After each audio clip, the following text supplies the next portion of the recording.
Hello guys, আসসালামু আলাইকুম। দেখেন গাড়ির কি একটা অবস্থা। শেখ হাসিনার আমলে এই রাস্তা হয়েছে, এখন তো এই রাস্তার ওর কোনো খবরই নাই। দেখেন কি অবস্থা। কাহা হ্যাঁ কাহা শেখ হাসিনার আমলে এই রাস্তা আছেন না ভালো, তখন এই রাস্তাই মনে রে।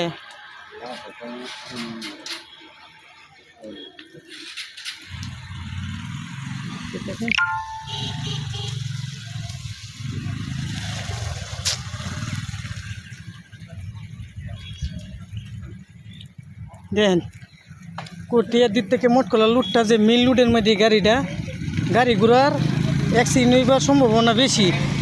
শেখ হাসিনার আমলে আসেনি রাস্তা বালা।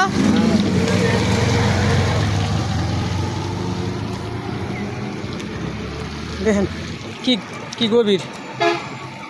এই যে আরেকটা গাড়ি আইলে যাইতে পারতো না। ভাই গাড়িটা সরাইতে না, আজকে সরাইব। দেখেন কত কি রাস্তা, এটা কি রাস্তা।